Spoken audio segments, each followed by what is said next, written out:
हाय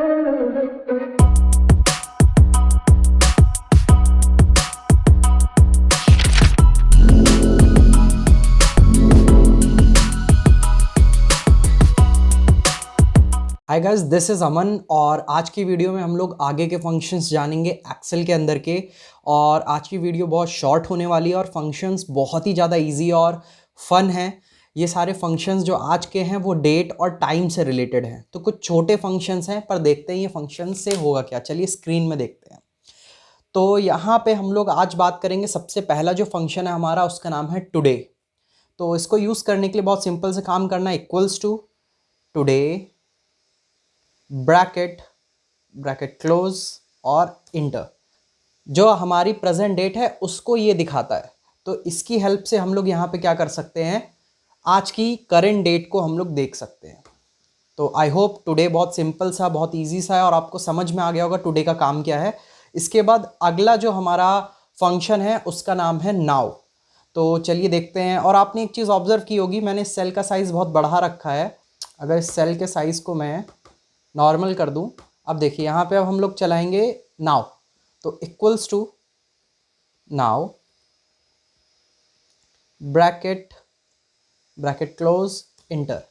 तो देखिए यहाँ पे एक हैश बन के आ रहे हैं 3 सिंबल। ये एरर बताती है कि हमारा जो कॉलम है उसकी जो विड्थ है वो बहुत ज़्यादा सही नहीं है, मतलब छोटी पड़ रही है और जो कंटेंट इसके अंदर आना चाहिए वो नहीं आ पा रहा है। तो जैसे ही हम लोग ऊपर जाके यहाँ पे क्लिक करके इसको थोड़ा सा खींचेंगे, देखिए यहाँ पे हमारी डेट ऊपर आ रही थी और नीचे हमारा नाउ से डेट और प्रेजेंट टाइम वो दोनों चीज़ भी आ जाती है।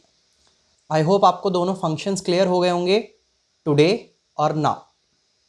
अब बात करते हैं कि अगर मान लीजिए कभी हमें कुछ ऐसा प्रोग्राम बनाना पड़ा जिसके अंदर हमें वीक का कौन सा डे था वो हमें जानना हो, जैसे संडे, मंडे, ट्यूसडे। तो हम लोग वीक को ज़्यादातर संडे से शुरू करते हैं, संडे को 1 मानते हैं और सैटरडे को 7 मानते हैं। तो सेम इसी तरीके से हम लोग यहाँ पे करेंगे। हमारा नया फंक्शन का नाम है वीकडे। इससे हम लोग वीक में होने वाला कौन सा डे होगा उसको हम लोग निकाल सकते हैं। तो इसके लिए सबसे पहले हम लोग करेंगे equals to weekday bracket और इसके अंदर एक हम लोग नंबर लिखेंगे, एक डेट लिखेंगे। और उस डेट को लिखने के लिए यहाँ पे सबसे पहले मान लीजिए कि हमें निकालना है कि इस साल की 1 जनवरी को या फिर 20 जनवरी को कौन सा डे पड़ रहा था। तो हम लोग चलिए निकालते हैं कि मान लीजिए किसी के बर्थडे वाले दिन कौन सा डे पड़ रहा था, हमें वो निकालना है। तो चलिए यहाँ से हम लोग निकाल सकते हैं बहुत आराम से। सबसे पहले हम लोग क्या करेंगे, मंथ लिखेंगे। तो हम लोग चलिए लिख लेते हैं जनवरी के लिए हमें निकालना है। तो जैन के लिए 1 और रुक जाइए, पहले हमें लगाना पड़ेगा डबल कोट्स। याद रखिएगा, सबसे पहले स्टार्ट करेंगे डबल कोट से। डेट को लिखना डबल कोट से लिखा जाता है। इसके बाद हम लोग लिखेंगे यहाँ पे जनवरी के लिए 1/20, डेट डालेंगे यहाँ पे 20 और फिर /ईयर 2021 ब्रैकेट क्लोज। इस साल के फर्स्ट मंथ में 20 डेट पर कौन सा डे था। तो यहाँ पे हमने डबल कोट्स क्लोज नहीं किया है, देखिए यहाँ पे डबल कोट्स क्लोज कर दे रहे हैं और इंटर। तो यहाँ पे 4 दिखा रहा है। 4 का मतलब होता है संडे, मंडे, ट्यूसडे, वेंसडे। तो यानी उस दिन वेंसडे था। तो अब हम लोग चलते हैं अगले फंक्शन की तरफ। आई होप आपको समझ में आ गया होगा, बहुत सिंपल सा फंक्शन है। फिर से देख लेते हैं। इसमें हमने वीकडे लिखा है और डबल कोट्स के अंदर एक डेट डाली है और डेट का फॉर्मेट होना चाहिए मंथ, डे और ईयर। इस टाइप से हम लोग इस फॉर्मेट को, इस फंक्शन को लिखेंगे। इसके बाद अगला फंक्शन बहुत इंटरेस्टिंग है। इससे हम लोग टोटल किसी भी 2 डेट के बीच के डेज को गिन सकते हैं। तो इसको करने के लिए हम लोग लिखेंगे, इसके लिए लिखेंगे डेज 360 ब्रैकेट, यहाँ पे कोटेशंस में डबल कोट्स में हम लोग पहली डेट लिखेंगे।